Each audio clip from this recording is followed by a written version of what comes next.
Hey, how's it going? Welcome back to the channel. My name is Mike and this is my 2003 Mercedes C32 AMG.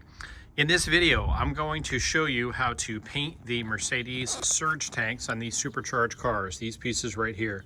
Obviously, as you can see, these have already been painted, but I was having an issue with this surge tank. It was kind of flaking just a little tiny bit. I didn't have a perfect prep, and I did a touch up on it and I don't like it, so I'm going to repaint those. The other parts for now, I'm going to leave those. I will be repainting these as well because I don't like the texture. As you can see, it's got a little bit of a texture to it. I'm going to make that smooth and I'll repaint those in a future video to show you that. So with that, let's go ahead and get started.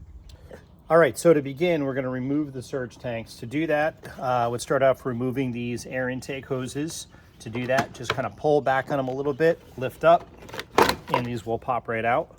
Do that for both sides.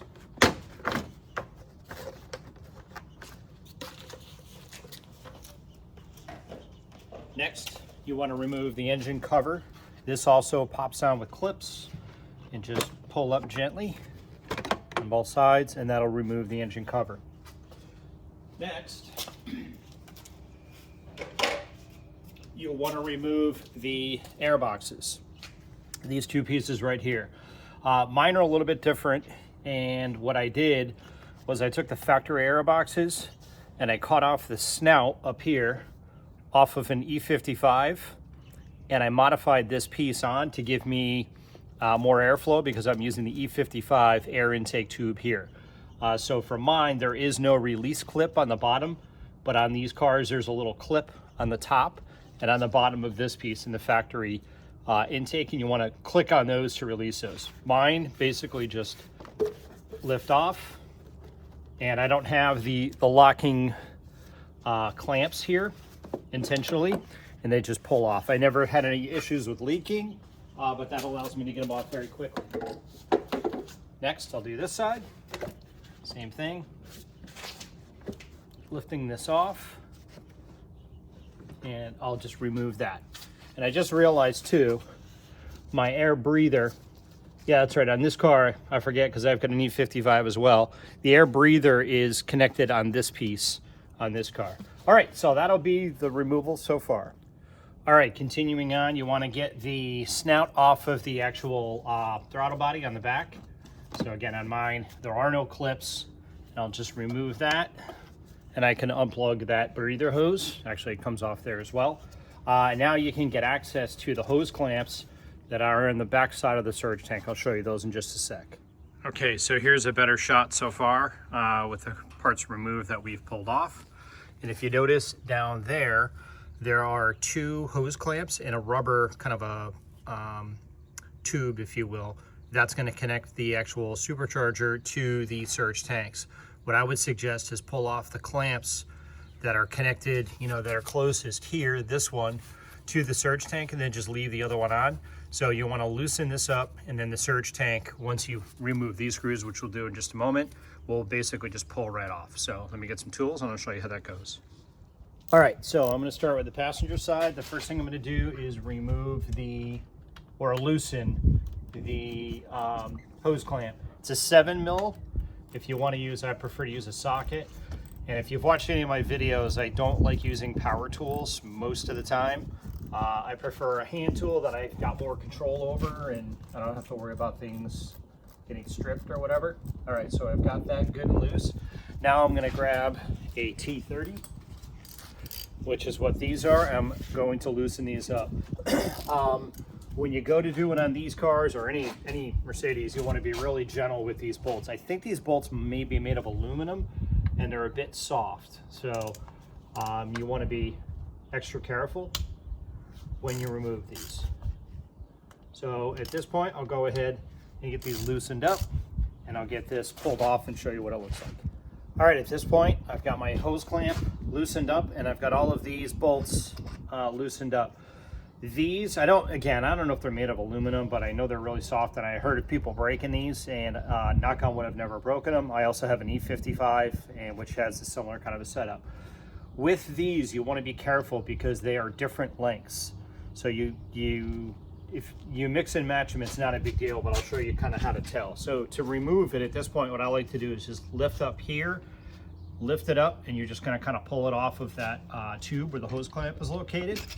So just like that, and then just kind of pull it out, and that's it. Pretty straightforward. There is a gasket right here on the bottom, so you're gonna wanna be careful of that. Okay, here's what it looks like with the surge tank removed. And if you're interested, you can look down in there and see your valve train. Everything looks really good in this car. It's got 142,000 miles, I think. Knock on wood, everything looks really clean. What I would suggest, so I'm gonna grab a paper towel or maybe 2 paper towels per hole and crumple them up and just gently push them in there just to make sure nothing blows into the holes. All right, I ended up just using 1 paper towel per hole. And again, I carefully cleaned any dirt that was around the hole out of the way, and then just watered up the paper towel and put it in there. It's gonna be important too, because like this car I'm working on out in my driveway, and I'm gonna shut the hood tonight, and you don't want any dirt or debris getting into the motor there. So at this point, I'll go ahead and repeat the same procedure for the other surge tank. And that's what it looks like with both surge tanks removed. So let me show you what those look like. Actually, one other quick thing I want to show. Notice the hood is almost vertical. If you're not aware, this is called service mode on the W203. And if you notice, there's this little red button right here. Let me show you what it looks like in the normal mode. Okay, this is going to be your standard mode. And on this strut down here, you'll see this little red button. Press the button while holding onto the hood. Hold it in, and then lift up the hood, and it'll lock into that position. That gives you more room. The intention of this is that way you can pull the motor without having to pull the hood off. Okay, here's a look at one of the surge tanks, and if you notice, you can see the bolts coming out. Again, these are different lengths, so you may want to either label them or just be kind of aware of the length as they come through the actual surge tank. Here are the bolts out of the surge tanks, and those are the 3 different sizes. With regard to these gaskets, if you have not changed these in the past, I would suggest changing them. It can actually make a difference. And if you notice, look at the ends here. They're not exactly symmetrical. You don't need to worry about labeling them or anything like that, because when you go to put these on the car, there's only one way they can go. Okay, the next thing I would suggest is cleaning kind of the inside of the surge tank as best you can on both sides. You will notice kind of an influx of like oil and residue in here. From what I understand, that's normal. So there could be a decent, layer of oil here. I've wiped this off. So what I'm going to do is spray some brake clean in there, get it basically in some other degreaser, and get everything degreased as best I can. It shouldn't be too bad. It's tough to tell, but these don't look too bad, but there's a little bit of, you can see a little bit of oil in there. So you just want to go ahead and give them a good cleaning on the inside. At this point, the inside of the surge tanks are relatively clean. Again, you don't need to get them immaculate, in my opinion. Just I'm trying to get all the loose stuff out of there. So I did that with brake clean. I just use this stuff from AutoZone. Seems to work pretty good. You can get it on sale for 2 cans for $7 or whatever. The next thing I'll do is I'll hit the insides with a degreaser. This is the stuff I use, and I just put it in one of these spray bottles. It's $1.25 at the dollar store. So really good stuff, does a good job, especially if you're doing, bigger jobs like this. Here's a cool little trick that might be helpful. These pans you can get at like AutoZone, intended for putting underneath the car that's leaking or when you're doing an oil change or whatever. I like using them on my bench to try to keep the junk off the bench. Despite that, my bench is trash because I do a ton of work on it. But this may help, especially when it's got the lip. Right now I can spray these gaskets down really good. I don't have a parts washer, so this is just, kind of a way to be able to contain all the mess. All right, inside of the surge tanks is degreased, I would say, not totally clean, but just good enough for right now. And I've got the gaskets cleaned up as well. Tomorrow, I'm gonna bring you on a field trip, and I'm gonna go to a media blaster who is going to media blast very carefully the paint that I have on here. And you'll see when we're gonna repaint these in this video. I just use a normal automotive paint, 2K primer, and a clear coat with a hardener, and nothing to do with high heat. I've never had an issue as it relates to heat. All right. Now, if you're also interested in doing like your valve covers, I have another car here, one of my other cars. This is a E55 AMG, very, very similar to the C32, only 2 more cylinders. This car I'm going to be repainting. This had a green and silver scheme, which I'm going to be going back to. So actually this evening, I'm going to be pulling off the valve covers, shooting the video for that. And then tomorrow we're bringing the valve covers and the surge tanks for the C32 to the media blaster. So in each of these videos, I'll post the opposite video. So again, if you're looking to paint your whole motor, you can do it. The blower on both cars, I removed to paint those. Unfortunately, I wasn't doing YouTube content at that point, so I didn't shoot the video. A little bit more of a project, as you can imagine, but it really turns out nice when you do it. All right, so with that, I'm going to pause right now, and then I'll see you at the media blaster. Okay, we're here with Corey with State 48 Media Blasting, mobile media blasting, and he's going to be stripping the parts for both the C32 and the E55. So let's go ahead and get started. All right, he's got the parts set up. We've got the surge tanks for the C32 and the valve covers for the E55.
Let me record. There you go.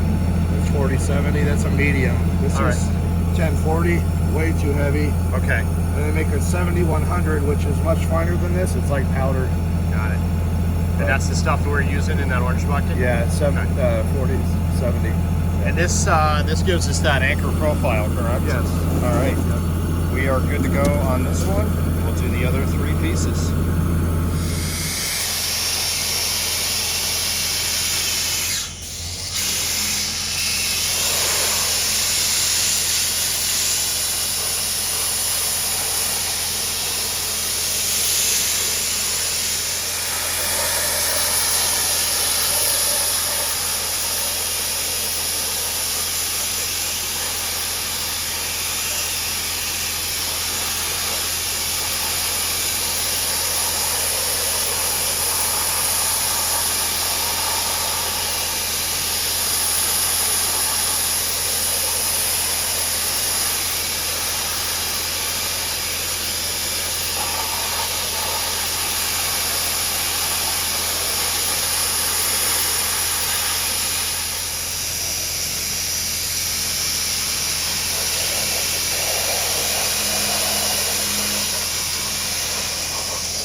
is what it looks like after it has been blasted. And Corey was really careful not to get inside of the parts, especially on the machine surfaces as well. And that looks awesome. No more paint. All right, there we go. Surge tanks for the C32 and the valve covers for the E55 are all blasted. Now I'll bring them home. We'll give them a good bath in some soap and water. Make sure all the dust is out, the debris there from blasting, and we'll get them ready for paint. Okay, it's a couple of days later, and I am back from the media belt blaster. Again, that was State 48 Mobile Blasting. Corey is the guy doing the work. He does an exceptional job. And what he did on these is what's called an anchor profile. And I know that these are textured to begin with, but what this does is basically give this a, you know, if this was totally flat, like you can see on the AMG logo there, this was like a machine surface. Now you can see where it's kind of etched, if you will. It's just, you can hear that, just barely textured, which really works well to get the paint to adhere. So at this point, I'm going to do the final prep for paint. One of the things that I am going to do is sand this back down so that it is closer to a machined finish. I'll get it sanded down. I'm going to paint it. I'll put the primer, then the base coat, and then after the base coat, I'll sand off the area, revealing kind of the bare metal, and then I'll clear coat the top of it. To sand it, I'm going to use these sanding sticks. I haven't tried these yet, but they look pretty cool. Normally I just make these myself, but I got these off Amazon. I got this whole bag. I think there's, I forget, 20 or 40. I forget which kit I ordered, but it was under 20 bucks, and they're all labeled. And basically, most important thing here is going to be to make sure this stays flat as I'm sanding. And this looks like it's going to work out pretty well as far as the size goes. You want to make sure that, you know, I'm not sanding this part, especially after I paint it. So I'll go ahead and get these sanded. Okay, pretty straightforward here. I'm going to start out with the 80 grit. Chances are I've got 80, 180, and then 400. And that's a pretty decent step in between each one.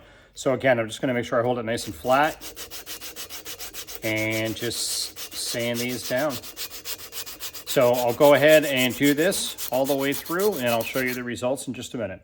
Okay, this is after about 5 minutes of 80 grit. And notice again, I didn't hit any of the other areas. This is good, kind of a test. Works out really good with these sticks. This is pretty cool. I've done this a few times before, and I wish I had these sticks because it really keeps things in control. So I'll continue on, and I'll bring it down to 400. All right, there's the one side down to 400. I'd say that looks good. And then I'll just do the same process on the other side. One little pro tip, I'm finding that it looks best if you keep going in the same direction. You don't want to go like that. I just run it like that. And from the factory, this has kind of like a bit of a texture, I think, to that direction. I also made sure that the mating surfaces were nice and clean. I actually hit those using those sanding sticks. Started with 800, went to 1,000, then went to 2,000. So those surfaces should be good and clean. Now it's time to soap and water clean the surge tanks. All right, the next thing I'm going to do is a soap and water clean. This is basically the whole reason I've decided to redo these. The paint was not adhering perfectly. It just started flaking a little tiny bit, and I attribute that to an improper clean and prep the last time. So I used this, which is a really good, just get this at the dollar store. Really good degreaser soap. I think any kind of a dish soap like this would work. Mix it up in a bucket with soapy water. I've got a sponge. I'll go through and clean them up, scrub them really good. Make sure I get all into like where the logo is inside this area. Get them really, really good and clean. And then I'm using the pressure washer and basically pressure wash them. And I'll do that probably 3 times. And I'm also going to blow the insides out really good to make sure there's no residual sand, not a grain of sand left. So I'll go ahead and get those clean. All right, so the first thing I did was clean the insides because that's going to have some residual grease. And my focus was to make sure I got all the sand out, right? I don't want the sand getting into the motor. So I'd say that came out really good. That's clean. So I'll do the same thing with the other side. And then I'll do the brush soap and water on the outside to get any of this residual grease off.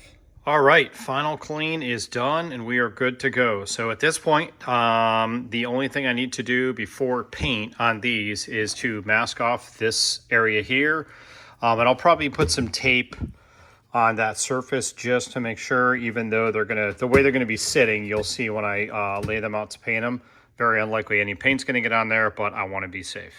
All right, surge tanks are all good, ready to be painted. I just maxed off that mating surface. You don't really see much below this line, so I'm not too terribly worried about that, and I masked that area off as well. But nice and clean and all ready to go.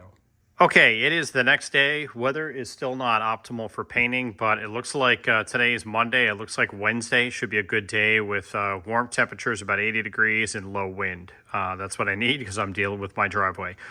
So with the valve covers, I went ahead and did one last soap and water clean, blew them off again with the compressor. They are squeaky clean. I also, just a suggestion here, taped off these areas and then that vent tube right there, PCV. Tubes, and got those ready. Also, at this point, what I'm going to be doing for much of the rest of this video is showing what I'm doing on my C32 as well. So these are off my E55. I also have a C32. I'm painting all four of these parts the same color green, so it makes sense to do them all at once. So the footage that you see where I'm going to be doing this part, the primer, base coat, clear coat, all of that will be the same on both videos. And then in the description for each of these videos, I'm going to put the link to the opposite video. So bottom line is, if you're doing C32 surge tanks and you want to know how to do valve covers, it's basically the same procedure. The motors are similar, just 2 more cylinders on the M113k and vice versa. So if you're watching this for the valve cover footage, you'd be able to do your surge tanks as well. And I show how I, after having them sandblasted, I went ahead and did a little polish here, just with some sanding sticks. So with that, I'm gonna wait for some better weather, hopefully in a couple days here, and I'll return back to this video and we'll get some paint going. All right, again, I'm not a painter, but I just wanted to show, this is the engine cover once again for the E55, and I did this piece with the same kind of a process and the materials I'm gonna be showing you in my driveway, including that really nice fade. I did a kind of a high gloss clear on it and it came out really nice. So here's the materials I'm using. For a primer, I'm using this speed coat. It's basically a 2-part primer with I believe that's an activator hardener. Next is going to be the paint itself. The brand is Wanda. The can is, if you notice I wrote Final on there. The color of green that I selected, I'm a huge Formula One fan, and my goal was to match the Petronas F1 team's green color. I did a custom blend, so I bought 3 different colors, mixed them, and got the tone that I wanted, and that's what's in that can. So it's kind of my little secret there as far as the color. That is the reducer I'm using, and I do a 1-to-1 ratio with the reducer in the paint, so mix them 50-50. And then this is the clear coat I use, which is just, again, speed coat. Clear coat, and I'll leave the links for the primer and the clear coat. The base coat and the reducer I bought at a local paint shop. So that is the material, just to give you an idea as to what I'm working with. And again, you know, with the right prep and taking your time and all that, you can get a really nice result. As far as the paint gun goes, this is what I use. I literally bought a new one for this project. It's cheaper to buy a new one than it is to use a proper solvent to clean it. I paid $10.70 after tax for this gun. Harbor Freight had a sale. When we get to actually spraying, I'll show you the way I set all the settings. I went through and watched a bunch of YouTube videos with some real professional painters that have tested this gun and their suggestions on how to set it up. And I'll show you that, including the pressure that I'll use on the compressor. All right, a couple of quick things on the Harbor Freight gun if you're gonna buy one of these and use it. It's got this little screen filter thing right here. Everything I've read says take this and do that with it. Throw it away because it gets clogged. It's not really, if you strain your paint, you should be okay. Shouldn't have anything that large going in there. So I've heard that does bad things. I also have used this many times in the past. You can get a pressure regulator. Mine, the sight glass is broken on it. get a pressure regulator, and also one of these devices. I don't know if it works or not, but I'll put it on there. It's supposed to absorb moisture. Even though I'm going to drain my tank. That's another thing too. Drain your air compressor. Make sure you bring it out your driveway or whatever and drain out any water it's got in there. Attach this to here. And also another little pro tip, if you buy the Harbor Freight gun, you'll notice it doesn't come with an air fitting. So if you don't have an extra, you want to pick one of these up as well. Once you get it all assembled, what I do is run some reducer through it just to kind of clean out any oil that might be in there. And then that helps you, kind of get it set and get your settings good. And I'll show you that in just a moment. All right, I'm just going to real quickly walk you through the way I have this thing set up. Again, you can see a ton of tutorials on this gun. There's a bunch of them online. So the way I have it set up is I've got the fan. This is the fan, how wide it sprays. I've got this open up all the way. This, depending on which way you've got this going, is going to dictate which way your fan is going. I tend to leave it like this. And also, as far as this is your product, the way that I've been read to do this is you want to unscrew this almost all the way. If you unscrew it all the way, it's going to pop out, no big deal. You just thread it back in and there's a spring in the needle. What you want is loosen this all the way, pull the trigger until the trigger, it's going to dribble a lot of water here, is basically all the way like that. So it's against there, and then tighten this up until this hits this. So basically when you pull the trigger's all the way in. When you do that, and I've got water in here too, this is something I figured out. It's a good idea to kind of get yourself used to the gun instead of wasting a bunch of product. And then when you shoot, this is basically what it looks like. All right, and it's your pressure regulator. Again, I recommend having one of these on the gun. Mine's going to be at between 55 and 60 PSI when I'm pulling the trigger. As I'm painting, and primer, paint, and clear are going to go down a little bit differently, each one, because of their viscosity. So I may make some subtle adjustments while I'm doing it. But when you see me shoot the paint, that's basically, or the primer or clear, that's basically the settings I've got. So hopefully that's helpful. Okay, I've got everything set up outside. All the parts are prepared. Now it's time to start mixing up the primer. So if you're not familiar, if you get these mixing cups, they've got these ratios on the side. And basically you fill, it's got different columns, basically indicating where to fill the first part up and then the second part based on the ratio. So I'm doing a 4-to-1, which is what the manufacturer is suggesting for the primer. So it's a 2-part primer. So it's got a activator and the actual primer itself. This stuff you definitely want to shake up really, really good.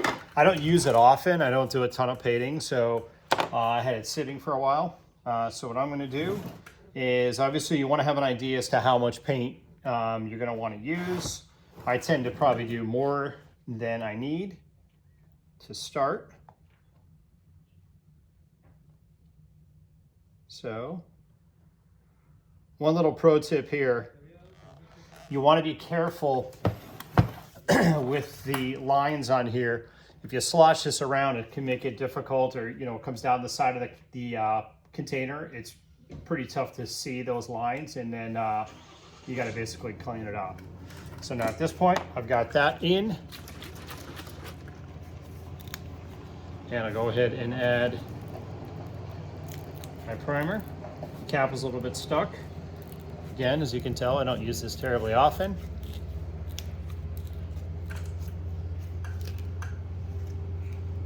Let me get rid of this dried up stuff here, 1 second. Okay, there's a bunch of crunchies at the top of the can, and obviously I want to get rid of those because that could clog up the gun. So now again, I'm going to look at my can, my mixing can here, to see where I am and then know where I need to go for my activator, so to get the correct ratio in there. So there I am good. Now I'll just take a stir stick. The paint supply store I go to will give you these and also the screen filters. I'll show you that in just a second. And once you mix this up, it's a chemical reaction, so it's starting to go through that process. So you've got a limited open time to work with.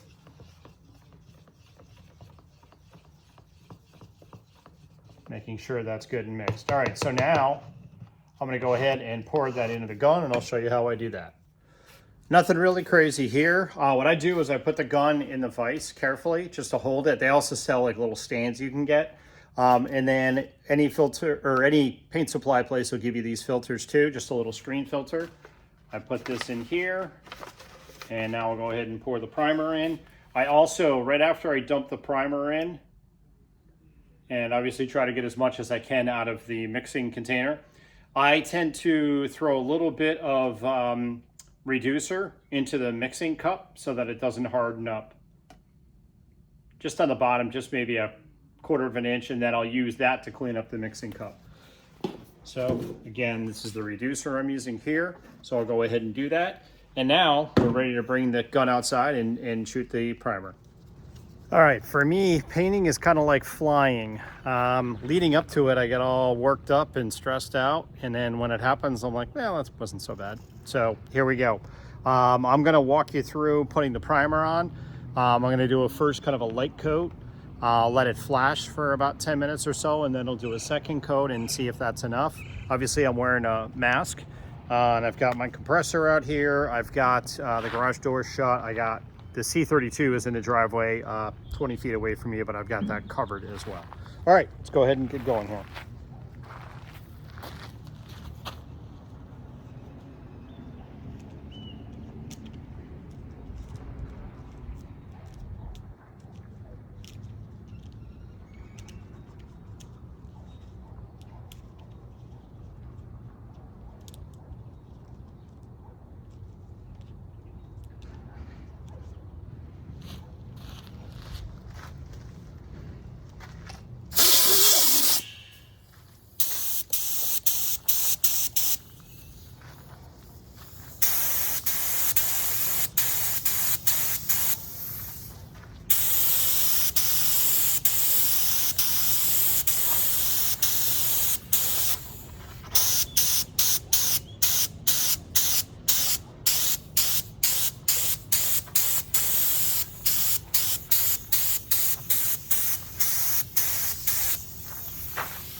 All right, there's the first coat of primer. That was a perfect quantity. If I look in the gun, I can tell it's getting super low. There's just a mouthful left in there.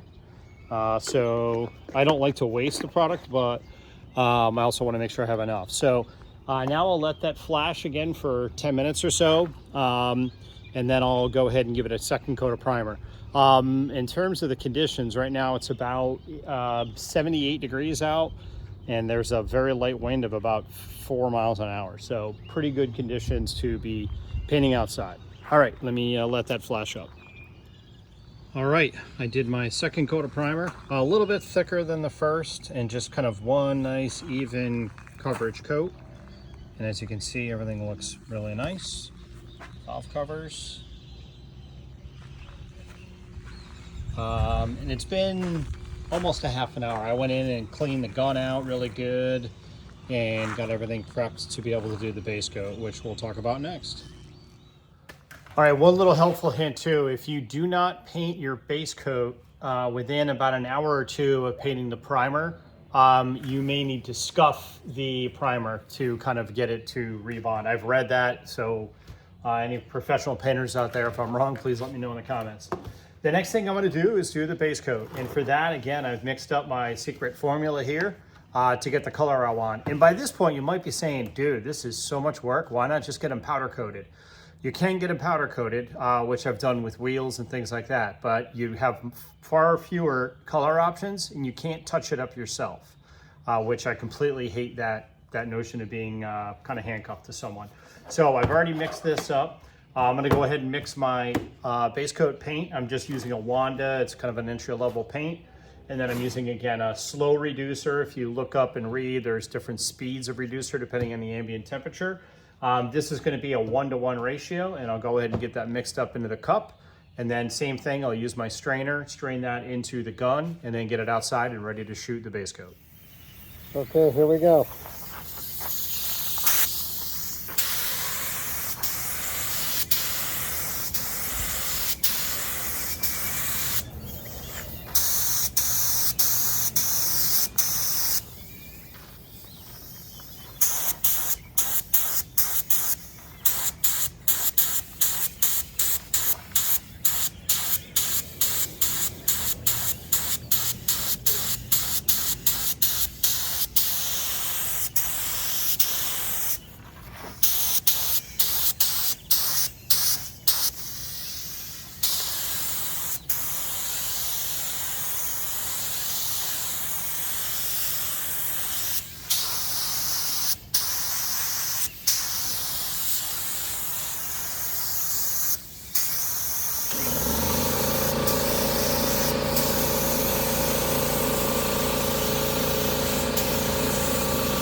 You may have saw it at the end there. I ran right out of paint, but I've got a nice kind of a dusting coating, a good light base coat on there. Now I'm going to follow that up with 2 more coats, and that should be good, and then we'll move on to the clear coat.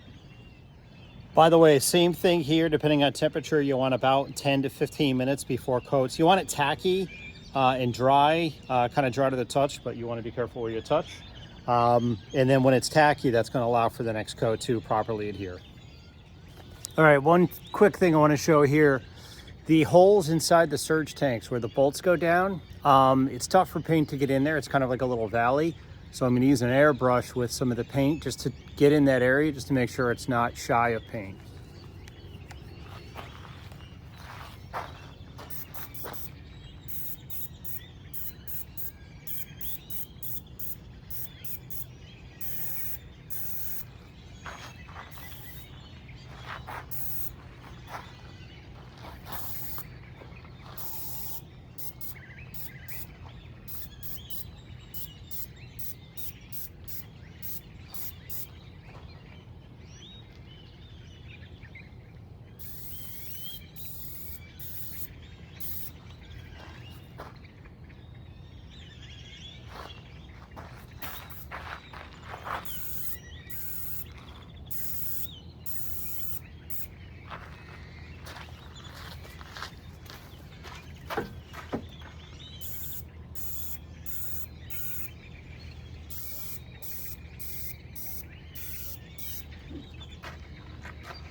All right, I'm fighting daylight here, but I got a big work light I can bring out here. This is why I didn't want to do powder coat. This is the paint that I had mixed. I'm a big F1 fan, and this is the closest thing I could figure out and match to the Patronus green. It's kind of tough the way, with it getting dark out, to see the color. It's got a slight metallic in it, and it came out really nice. So there is everything painted with the primer. You can see that looks really sharp. The primer and the base coat. So now what I need to do, it almost looks like anodized. That's what I really like about the color too, because of the metallic.